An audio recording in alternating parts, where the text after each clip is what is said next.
नमस्कार, आप देख रहे हैं 4 PM और मैं हूं आपके साथ सिमरन।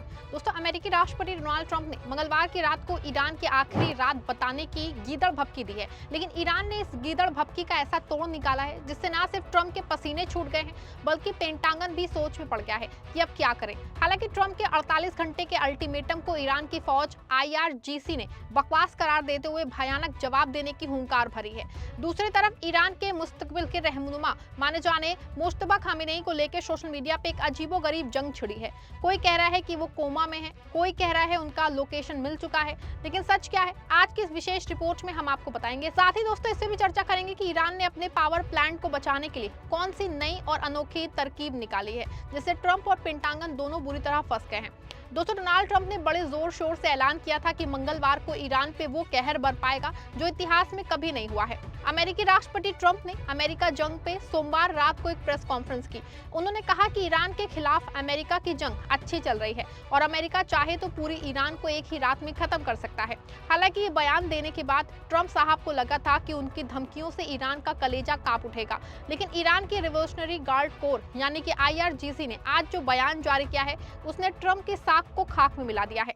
IRGC के जनरल ने साफ लफ्जों में कहा है कि ट्रंप की धमकियां बकवास है।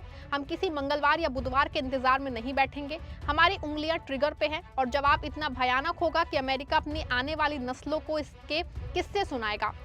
दोस्तों, ईरान की इस्लामिक रिवोल्यूशनरी गार्ड कॉर्प्स ने अमेरिकी राष्ट्रपति डोनाल्ड ट्रंप की धमकियों को बेबुनियाद बताते हुए कहा कि ईरान अपनी लड़ाई जारी रखेगा।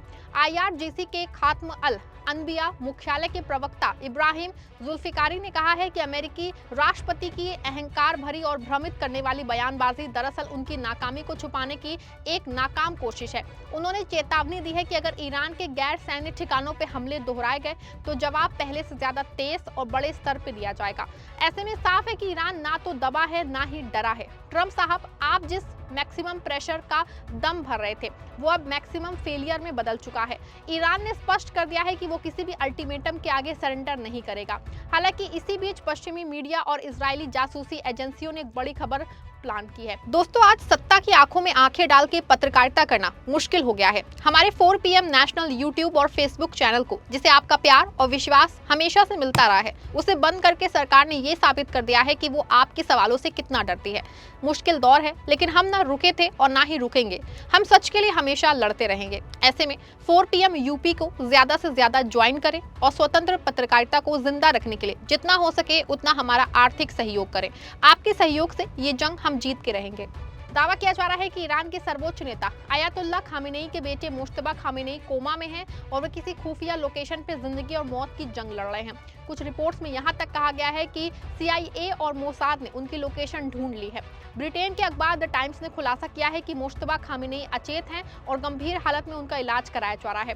पहले भी ये खबरें आई थी कि वो उसी अमेरिका इजराइल एयर स्ट्राइक में घायल हुए थे जिसमें उनके पिता और ईरान के पूर्व सुप्रीम लीडर अली खामेनेई की मौत हो गई थी। एक डिप्लोमेटिक मेमो में ईरान के नए सुप्रीम लीडर मुश्तबा खामेनेई के बारे में ये जानकारी दी गई है। ये मेमो अमेरिकी और इजरायली खुफिया एजेंसियों की रिपोर्ट पर आधारित है जिसे खाड़ी देशों के सहयोगियों के साथ साझा किया गया है। द टाइम्स की खबर के मुताबिक मुश्तबा खामेनेई फिलहाल अचेत अवस्था में है और उनका इलाज ईरान की राजधानी तेहरान से करीब 140 किलोमीटर दक्षिण में स्थित कोम शहर में चल रहा है। पहले कहा जा रहा था कि उन्हें युद्ध के बीच रूस ले जाया जाए और मॉस्को में उनका इलाज चल रहा है, लेकिन बाद में रूस के राजदूत ने बताया कि वो ईरान के भीतर ही हैं और अब ब्रिटिश अखबार ने भी इसकी पुष्टि की है। लेकिन हकीकत ये है कि क्या ये नेतन्याहू की प्रोपेगेंडा मशीनरी का एक झूठ और है दोस्तों, क्योंकि अभी 2 दिन पहले ही मुश्तबा खामेनेई का वीडियो संदेश आया था जिसमें वो चलते हुए दिखाई दे रहे थे। उन्होंने सीधे ट्रंप और नेतन्याहू को कड़ा संदेश देते हुए कहा था कि ईरान टारगेट हत्याओं से नहीं डरेगा। उन्होंने किसी भी सीज फायर प्रस्ताव को ठुकराते हुए कहा कि जब तक अमेरिका और इजराइल अपनी जिद नहीं छोड़ेंगे बातचीत का सवाल नहीं पैदा होता। सवाल है कि अगर कोई इंसान कोमा में है तो वो इतने सख्त फैसले कैसे ले रहा है। असल में मुश्तबा खामेनेई को निशाना बनाने की बात कह के इजराइल सिर्फ ईरान के मनोबल को तोड़ना चाहता है, लेकिन तेहरान के तेवर कुछ और ही दास्ता बयां कर रहे हैं। दोस्तों, जैसा कि हम आपको ऊपर बता चुके हैं कि ट्रंप ने मंगलवार को ईरान की आखिरी रात वाली धमकी दी है और इस धमकी के पीछे ट्रंप की कायराना सोच है। दरअसल ट्रंप ईरान के पावर स्टेशनों यानी कि बिजली सप्लाई और पुलों या फ्लाईओवर को उड़ाने की धमकी दे रहे हैं जिससे आम आदमी परेशान में हो गए हैं और ईरान की सरकार ट्रंप के आगे सरेंडर कर दे। लेकिन इस कायराना हरकत के लिए ट्रंप को घेरने की पूरी तैयारी ईरान ने कर ली है। इसके लिए ईरान ने जो अनोखी अनोखी तरकीब निकाली है उसे देख के पेंटागन के जनरल अपना माथा पीट रहे हैं। ईरान के खेल और युवा मंत्रालय के उप मंत्री अली रेजा रहीमी ने बताया है कि ये पहल खुद युवाओं के सुझाव पे शुरू की गई है। उनके अनुसार विश्वविद्यालयों के छात्रों, कलाकारों और युवा संगठनों ने प्रस्ताव रखा कि देश के पावर प्लांट्स के चारों ओर मानव श्रृंखला बनाई जाए ताकि ये संदेश दिया जा सके कि देश की महत्वपूर्ण संरचनाओं की सुरक्षा के लिए युवा पूरी तरह प्रतिबद्ध है। इस अभियान को human chain of Iran's youth for a bright future नाम दिया गया है। अधिकारियों का कहना है कि मंगलवार दोपहर 2 बजे से देश भर युवा पावर प्लांट्स और अन्य अहम ऊर्जा प्रतिष्ठानों के पास इकट्ठा होंगे और मानव श्रृंखला बन के अपनी एकता और देशभक्ति का प्रदर्शन करेंगे। बता दें कि ईरान के कई मशहूर म्यूजिशियन ने भी मोर्चा संभाल लिया है। इसमें ईरान के मशहूर संगीतकार अली घमसारी समेत कई महिला म्यूजिशियन बिजली पावर प्लांटों के सामने गिटार और अन्य वाद्य यंत्रों के साथ खड़े हो गए हैं। ऐसे में अब पावर प्लांटों पर हमला अमेरिकी सेना के लिए आसान नहीं होगा, क्योंकि अगर अमेरिकी और इजरायली सेना इन ठिकानों पे बम बरसाएगी तो ईरान के सैकड़ों हजारों निहत्थे युवा मारे जाएंगे, जो दुनिया भर में अमेरिकी और इजरायली बर्बरता की एक बहुत बड़ी मिसाल बन जाएंगे।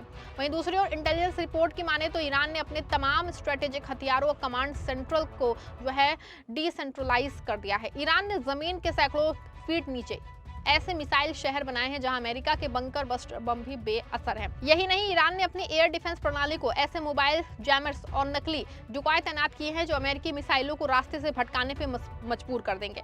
ट्रंप साहब मंगलवार आएगा और चला जाएगा, लेकिन आपकी मिसाइलें शायद उन्हीं पहाड़ों से टकरा के लौट जाएंगी जहाँ ईरान ने अपना सुरक्षा कवच तैयार किया है। आपकी धमकी की हवा तो ईरान ने पहले ही निकाल दी है। आपको बता दें, अभी तक ट्रंप और नेतन्याहू को लग रहा है कि वो ईरान के बड़े नेताओं को मार के जंग जीत लेंगे, लेकिन उन्हें ये नहीं पता कि ईरान एक विचारधारा है जो किसी एक शख्स के मिटने से खत्म नहीं होती। नेतन्याहू के टारगेट किलिंग की नीति ने उल्टा अमेरिका को ही मुश्किल में डाल दिया है। जिस तरह से अब युवा और संगीतकार अपने पावर स्टेशनों के सामने आके निहत्थे खड़े हो गए हैं, ये इस बात की बड़ी मिसाल है कि वो अमेरिकी इजरायली जुल्म के खिलाफ अपनी जान देने के लिए तैयार हैं। आज पूरे मिडिल ईस्ट में अमेरिका के सैन्य ठिकानों पे खतरा मंडरा रहा है। सीरिया से लेके इराक तक और लेबनान से लेके यमन तक प्रतिरोध की लहर तेज हो गई है। नेतन्याहू अपने भ्रष्टाचार के केसों से बचने के लिए जिस आग को सुलगा रहे हैं, उससे इजराइल का भविष्य जल के खाक हो सकता है। ट्रंप और नेतन्याहू की जुगलबंदी दुनिया को विनाश की तरफ ले जा रही है। दोस्तों, ऐसे में साफ है कि ईरान ना तो ट्रंप की धमकियों से डरा है और ना ही नेतन्याहू की साजिशों से। मुश्तबा खामेनेई के कोमा में होने की खबरें महज एक साइकोलॉजिकल वॉरफेयर का हिस्सा लगती हैं। हकीकत है कि ईरान ने जवाबी कार्रवाई की पूरी तैयारी कर ली है। आपको क्या लगता है कि मंगलवार को ट्रंप वाकई हमला करेंगे या फिर उनकी गिरती लोकप्रियता को बचाने के लिए सिर्फ एक स्टंट है ये?